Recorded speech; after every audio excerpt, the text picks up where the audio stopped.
கர்த்தருடைய பரிசுத்த நாமத்துக்கு ஸ்தோத்திரம். இந்த ஆசரிப்பு கூட ஆராதனையிலும் கூட இரண்டாவது பகுதியாகிய பரிசுத்த ஸ்தலத்துக்குள்ளாக நம்ம ஒவ்வொருவரும் கடந்து வந்திருக்கிறோம். இந்த பரிசுத்த ஸ்தலத்திலையும் கூட சமூகத்தை அப்ப செய்தியாகிய வேத ஆராய்ச்சிக்குள்ளாக நம்ம கடந்து வந்திருக்கிறோம். தேவன் தம்முடைய அப்பத்தை எப்படி ஒவ்வொரு வாரமும் நம்ம இடத்துல பகிர்ந்து கொடுக்கிறாரோ அதே போல் நாம் ஒவ்வொரு வாரமும் இந்த வேத ஆராய்ச்சி பகுதியில் நமக்கென்று ஆயத்தம் பண்ணி வைத்திருக்கிற அந்த அப்பத்தை பெற்றுக்கொள்ளுகிறவர்களாய் இருக்கிறோம். இந்த வாரத்தில் 3வது வாரம், இந்த மாதத்தில் 3வது வாரம் அப்படின்றனால நம்ம ரட்சிப்பு அப்படின்றத குறித்து இந்த வேத ஆராய்ச்சி பகுதிக்குள்ளாக தியானிக்க வந்திருக்கிறோம்.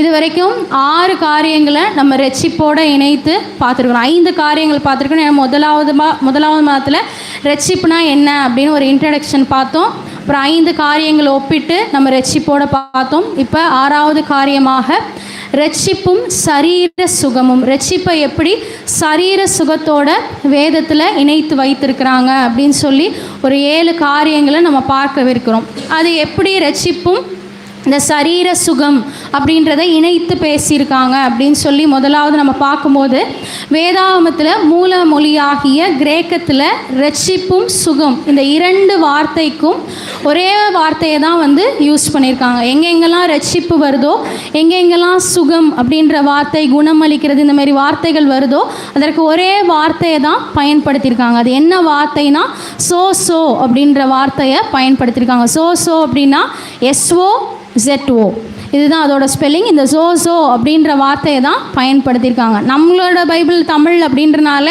ரட்சிப்பு வரக்கூடிய இடத்துல ரட்சிப்பும் குணம், இப்படி சுகம் அப்படின்ற வர இடத்துல இந்த வார்த்தைகள் மாறுபட்டு வந்திருக்கும். ஆனால் கிரேக்கத்தில் இது 2த்திற்கும் இந்த ஒரே வார்த்தையை தான் யூஸ் பண்ணியிருக்காங்க.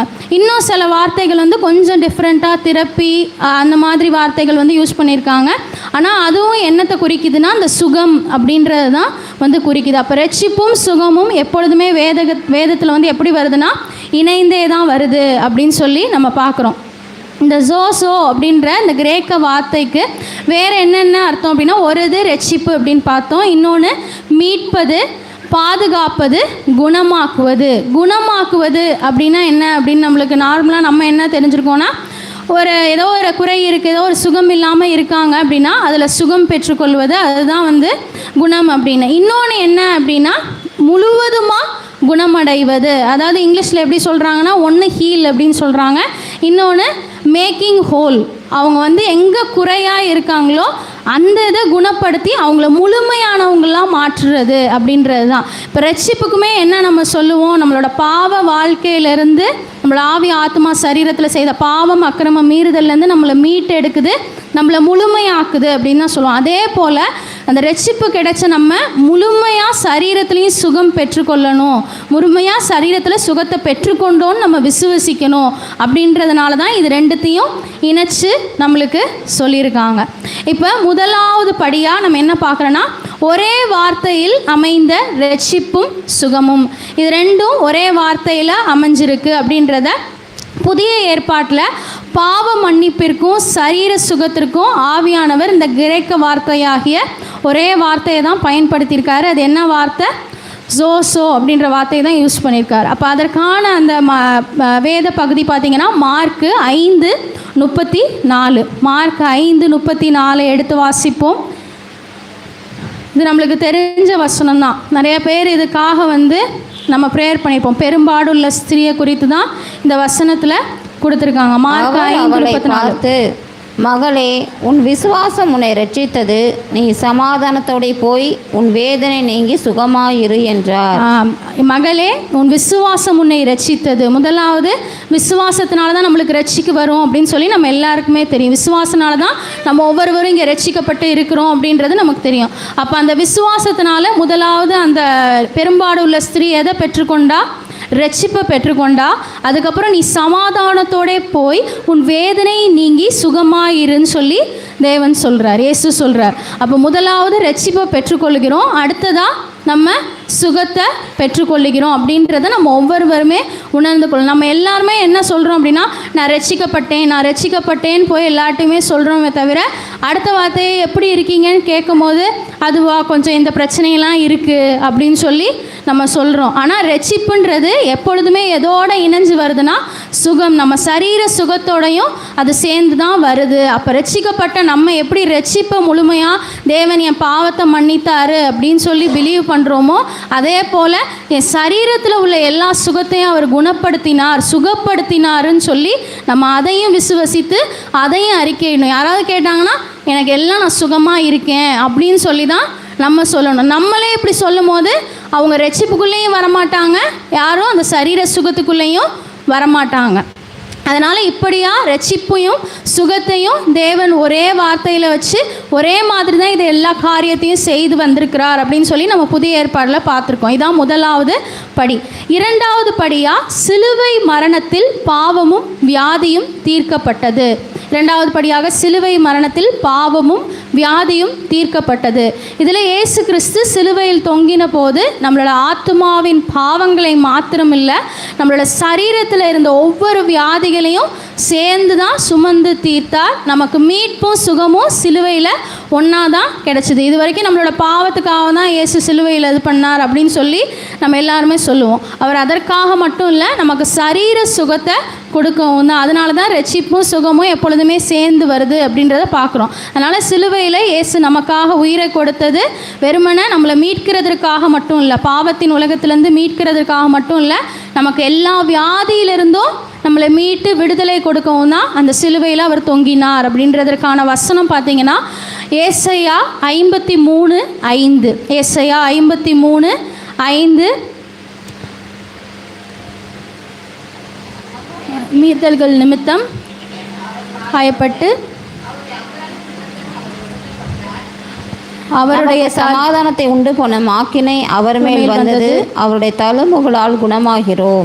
நம்முடைய மீறுதல்கள் நிமித்தம் அவர் காயப்பட்டு நம்முடைய அக்கிரமங்கள் நிமித்தம் அவர் நொறுக்கப்பட்டார். என்னது? நம்மளோட பாவம் அக்கிரமம் மீறுதலுக்காக தான் அவர் சிலுவையில் தொங்கினார். இதனால் நமக்கு கிடைச்சது ரட்சிப்பு. கடைசியில் என்ன சொல்கிறாரு? அவரோட தழும்புகளால் நம்ம குணமாகிறோம். அவருக்கு இருக்கிற அந்த ஒவ்வொரு தழும்புகளாலும் தான் நம்மளோட வியாதிகளும் நமக்கு இருக்கிற அந்த சுகமின்மை எல்லாமே அதனால தான் நமக்கு குணமாகுது, சுகமாகுது அப்படின்றத நம்ம சொன்னோம். அப்போ சிலுவையில் அவர் வெறுமனே நமக்கு ரட்சிப்பையும் மீட்பையும் கொடுக்கறதுக்காகவும் சிலுவை மரணத்தை ஏற்றுக்கொள்ளலை, நம்மளோட வியாதிகள் ஒவ்வொன்றையும் சரீரத்தில் இருக்கிற ஒவ்வொரு சுகமின்மையை நீக்குவதற்காகவும் தான் அவர் சிலுவையில் தொங்கினார் அப்படின்றது தான் நம்ம இந்த இரண்டாவது படியில் பார்க்குறோம். மூன்றாவது படியாக பாவ மன்னிப்பும் குணமாக்குதலும் பிரிக்க முடியாதவை. எங்கெங்கெல்லாம் பாவ மன்னிப்பு வருதோ அந்த இடத்துல எல்லாம் என்ன வரும்னு நம்ம நினச்சிக்கணும்? குணமாக்குதல், நம்மளோட சரீர சுகமும் வருது அப்படின்றத நம்ம யோசித்து வைத்துக்கணும்.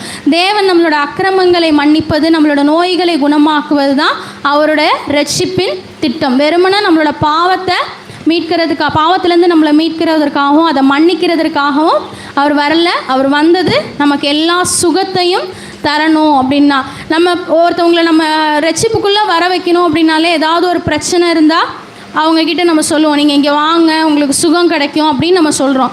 ஆனால் அந்த சுகத்தோடு நம்ம வரோமா? அந்த சுகம் நம்ம போய் சொல்கிறோமா வெளியே? நான் சுகத்தோடு இருக்கிறேன். நம்ம சர்ச்சுக்கு வந்துகிட்டே தான் இருக்கோம். ஆல்மோஸ்ட் இங்கே இருக்கவங்க எல்லாருமே ஒரு 10 இயர்ஸ் நம்ம ரட்சிக்கப்பட்டு வந்துட்டே இருக்கிறவங்க தான். ஆனால் இன்னமும் எனக்கு அது முடியல இது முடியலன்னு எல்லாரும் ஏதோ ஒரு காரியத்தில் நம்ம சொல்லிகிட்டே தான் இருக்கோம். அப்போ எப்படி அவங்க மட்டும் வந்தால் சுகம் கிடைக்கும்னு நம்ம சொல்லி அவங்கள சர்ச்சுக்கு கூப்பிட்றது? நம்ம மெஜாரிட்டி கூப்பிட்றதுல எல்லாமே இந்த பாயிண்ட்டு தான் இருக்கும். நீங்கள் இங்கே வாங்க உங்களுக்கு சுகம் கிடைக்கும், நீங்கள் இங்கே வாங்க உங்கள் பிரச்சனைகள்லாம் தீந்துடும் அப்படின்னு தான் நம்ம கூப்பிடுவோம். ஃபஸ்ட்டு நம்ம அந்த விசுவாசத்தோடு இருக்கோமா அப்படின்றத நம்ம ஒவ்வொருவருமே சோதித்து பார்க்கணும். அப்போ பாவ மன்னிப்பு குணமாக்குதலும் பிரிக்க முடியாததுன்றத நம்ம விசுவசிக்கணும். இதற்கான காரியம் சங்கீதம் 103:3-4.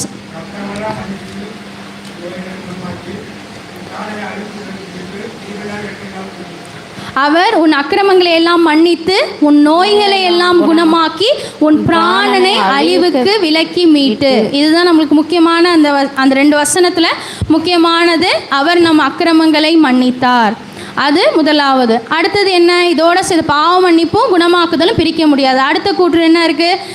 நோய்களை எல்லாம் குணமாக்கி, அவர் நம்மளோட நோய்களை எல்லாம் குணமாக்குறார், நம்மளோட பிராணனை அழிவுக்கு மீட்டு விலக்கி காக்கிறார். இப்போ இவ்வளோ தெளிவாக கொடுத்துருக்கும் போது நம்ம எந்த அளவுக்கு தெளிவில் இருக்கோம்? இந்த வசனத்தை நிறையா தடவை வாசிச்சிருப்போம், நானே நிறையா தடவை வாசிச்சிருக்கேன். இப்போ பார்க்கும்போது தான் சரி நம்மளும் அப்படி தான் சொல்லிகிட்டு இருந்திருக்கோம் அப்படின்னு சொல்லி என்னையே நான் சோதிச்சு அறிகிறதுக்கு எனக்கு இந்த வசனங்கள்லாம் உதவி செஞ்சு. 7 வசனமுமே பார்த்திங்கன்னா இதே இதில் தான் வரும். இத்தனை நாள் நானுமே அப்படி தான் சொல்லுவேன், உங்களுக்கு முடியலையா ப்ரே பண்ணுங்க அப்படின்னு சொல்லுவேன். ஆனால் ஏன் கிட்ட அந்த இது இல்லை அப்படின்னு சொல்லி என்னையே சோதித்து அறிகிறதற்கு இந்த காரியங்கள் எனக்கு ரொம்ப உதவி செஞ்சு. அதனால் பாவ மன்னிப்பும் குணமாக்குதலும் பிரிக்க முடியாதது தான் அப்படின்றத நம்ம 3வது படியாக இன்றைக்கி தெரிஞ்சிட்டோம். 4வது படியாக இயேசுவின் ஊழியத்தில் 2மே இணைந்தே செயல்பாடு. இத்தனை நாள் நம்ம என்ன சொல்லிட்டு இருப்போம்னா அந்த சுகமாக்குதல்ன்றது தனி, ரட்சிப்புன்றது நீ அப்படின்னு தான் நம்ம நினச்சோம். ஆனால் இயேசு எங்கெங்கெல்லாம் சுவிசேஷத்தை அறிவித்து எல்லா காரியங்களும் செய்தாரோ அந்த ஒவ்வொரு இடத்துலையும் அவர் ரட்சிப்புக்குரியதையும் பண்ணார், ப்ளஸ் சுகமாக்குதல் குணமாக்குதலுக்குரிய காரியத்தையும் பண்ணார். 2ஐயும் இணைந்தே தான் பண்ணார். அது எப்படின்னா, எப்படி ஒரு காயின், ஒரு நாணயத்தில் 2 பக்கம் இருக்கோ அதே போல் தான் அவர் எல்லா இடத்துலையுமே செயல்பட்டிருக்கார். இதை பிரித்து ஒரு சைடும் இதை பிரித்து ஒரு சைடும் அவர் செய்யவே இல்லை. எல்லாமே ஒரு நாணயத்தில் உள்ள 2 பக்கம் மாரி தான் அவர் செய்து வந்திருக்கிறார். இதற்கான வசனம் பார்த்தீங்கன்னா மத்தேயு 4:23 எடுத்து வாசிப்போம். மத்தேயு 4:23. பின்பு இயேசு கலிலேயா எங்கும் சுற்றி நடந்து அவர்களுடைய ஜெப ஆலயங்களில் உபதேசித்து ராஜ்யத்தின் சுவிசேஷத்தை பிரசங்கித்து ஜனங்களுக்கு உண்டாயிருந்த சகல வியாதிகளையும் சகல நோய்களையும் நீக்கி சொஸ்தமாக்கினார். இதுலேயும் அந்த அதே காரியம்தான். ராஜ்யத்தின் சுவிசேஷத்தை பிரசங்கித்து ஜனங்களுக்கு உண்டாயிருந்த சகல வியாதிகளையும் சகல நோய்களையும் குணமாக்கினார். இதிலே தெளிவாக இருக்குது. சுவிசேஷத்தை நம்ம அறிவிக்கும் போது இதெல்லாம் சேர்ந்து தான் நமக்கு கிடைக்குது. அதை பிலீவ் பண்ணுறோன்னா அப்போ இந்த சுகமும் குணமாக்குதலும் நமக்கு கிடைச்சிட்டு தான் இருக்குது, கிடைத்திருக்கு அப்படின்றத நம்ம விசுவசிக்கும் போது தான் மற்றவங்களை நம்ம அப்படி சொல்லி ரட்சிப்புக்குள்ளே கொண்டு வர முடியும். அதற்கான சாட்சி உள்ளவர்களாக நம்ம மாறினாதான் நம்ம மித்தவங்களே இந்த ரட்சிப்புக்குள்ளாக நம்ம கொண்டு வர முடியும் அப்படின்றது தான் இந்த 4வது படி. 5வது படியாக அவர் வெறுமனே நம்மளோட ஆத்துமா, ரட்சிப்புன்றதே எதை மீன் பண்ணுதுன்னா நம்மளோட ஆத்துமாவை மீன் பண்ணும். ஆத்மாவில் இருக்க அந்த பாவம், அடுத்த சரீரத்தில் ஆத்மாவில் இருக்கிற காரியங்கள், அக்கிரமம், இந்த மீறுதல் நம்ம சரீரத்தில் எல்லாமே நம்மளுக்கு குணமாகுது. அப்போ ஆவி, ஆத்மா, சரீரம் 3லுமே நமக்கு சுகம் கிடைக்க தான் தேவன் வந்தார். அதில் கிடைக்க தான் நம்ம ரட்சிக்கவும் பட்டிருக்கோம் அப்படின்றது. அப்போ ரட்சிப்பு என்பது மனிதனுடைய ஆவிக்கு மட்டும் உரியதல்ல, அது கிறிஸ்து திரும்ப வரும்போது நம்மளோட ஆவி, ஆத்மா, சரீரம் 3மே குறையற்றதா, குற்றமற்றதா, ஒரு ஆரோக்கியமானதாக இருக்கணும்னு சொல்லி தான் அவர் என்ன பண்ணுறாரு, விரும்புகிறாரு. இதற்கான வசனம் 1 தெசலோனிக்கேயர் 5:23. இந்த வசனத்தை நம்ம அடிக்கடி கேட்டிருப்போம். சமாதானத்தின் தேவன் தாமே உங்களை முற்றிலும் பரிசுத்தமாக்குவாராக, உங்கள் ஆவி, ஆத்மா, சரீரம் முழுவதும் நம்முடைய கர்த்தராகிய இயேசு கிறிஸ்து வரும்போது குற்றமற்றதாய் இருக்கும்படி காக்கப்படுவதாக. இந்த வசனத்தை நம்ம அடிக்கடி சொல்லுவோம். இந்த வசனத்தை நான் தினைக்கும் சொல்லி ப்ரே பண்ணுவேன். ஆனால் இதை தியானிக்கும் போது தான் எனக்கும் ஒரு உணர்வு வந்துச்சு. நான் சொல்லக்கூடாதுன்னு நினப்பேன், ஆனால் ஏதோ ஒரு காரியத்தில் சொல்லிடுவோம். எங்கள் அம்மா கிட்ட ஷேர் பண்ணுறது, அப்போ யார்கிட்டையுமே சொல்லக்கூடாது. நம்ம ரசிக்கப்பட்டவங்க தானே, நம்ம சொல்லிக்கிறதுல காம்ப்ரமைஸ் ஆகிக்கலாம், மற்றவங்கள்ட்ட தான் நம்ம சொல்லக்கூடாது அப்படின்னு சொல்லி நான் நினச்சிக்குவேன் சில நேரம்.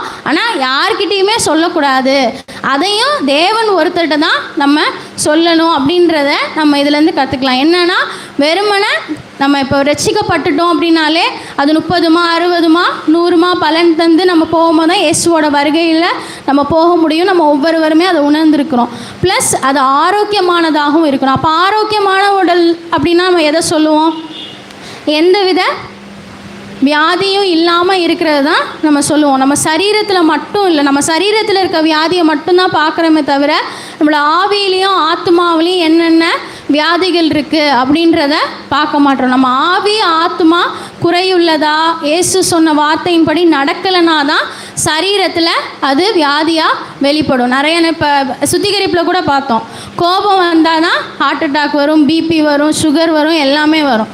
அப்போ அது எங்கே உருவாகுது? நம்மளோட ஆத்மாவில் உருவாகுது. அப்போ அந்த ஆத்துமா ஆவி ப்ளஸ் சரீரம் ஆரோக்கியம் உள்ளதா, எந்த குற்றமற்றதா இருக்கும்போது தான் அவரோட வருகையில் நம்ம போக முடியும் அப்படின்றத நம்ம தெரிஞ்சுக்கணும். அப்போ ரட்சிப்புன்றது நம்மளோட ஆவி ஆத்துமா சரீரம் ஆரோக்கியம் உள்ளதாக நம்ம வச்சுருக்கோமா அப்படின்றதையும் குறித்து தான் இருக்குது. அப்போ இது ரெண்டுமே இணைஞ்சு ரட்சிப்பு சுகம் ரெண்டுமே நம்ம ஆவி ஆத்மா சரீரத்திற்கு தேவையானது தான் அப்படின்னு சொல்லி இந்த 5வது படியில் நம்ம பார்க்குறோம். 6வது படியாக பாவங்களை அறிக்கை செய்யும்போது கிடைக்கும் சுகம். நம்ம பாவங்களை அறிக்கை செய்யும் போதும் ஒரு சுகம் நம்மளுக்கு கிடைக்குது. நம்ம ஆல்ரெடி இதை நம்ம ட்ரை பண்ணி பார்த்துருப்போம். எல்லா பாவத்தையும் நம்ம அறிக்கை செய்யும் போது என்ன கிடைக்கும்? ஒரு விடுதலை கிடைக்கும். ப்ளஸ் நம்மளுக்கு எல்லா வியாதிகள்லேருந்தும் சுகம் கிடைக்கும். அதுக்கு செஞ்சு அறிக்கை இட்டுட்டே இருக்கலாமான்னா அப்படியும் கிடையாது. இப்போ அதற்கான என்ன வசனம் பார்த்தீங்கன்னா யாக்கோப்பு 5:16 எடுத்து வாசிப்போம். யாக்கோப்பு 5:16 சொஸ்தமடையும்படிக்கு உங்கள் குற்றங்களை ஒருவருக்கொருவர் அறிக்கையிட்டு ஒருவருக்காக ஒருவர் ஜெபம் பண்ணுங்கள். நீதிமான் செய்யும் ஊக்கமான வேண்டுதல் மிகவும் பலனுள்ளதாயிருக்கிறது.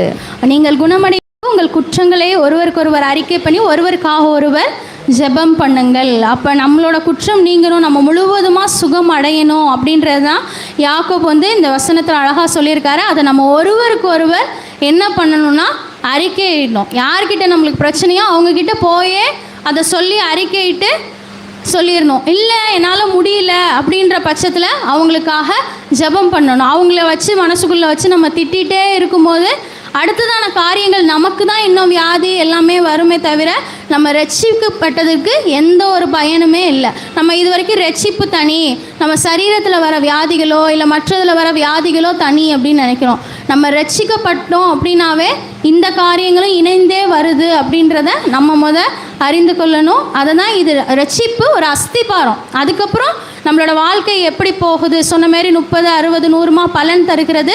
ஆரோக்கியம் உள்ளதா, எந்த ஒரு வியாதியும் இல்லாமல் சுகமானதாக இருக்கணும் அப்படின்றத இந்த 6வது படியில் நம்ம பார்க்குறோம். பாவத்தை அறிக்கை செய்யணும், அவங்களுக்காக நம்ம ஜெபம் பண்ணணும். இப்போ 7வது படியாக சரீரம் ஆரோக்கியம் ஆன்மீக ஆரோக்கியத்திற்கு இணையானது.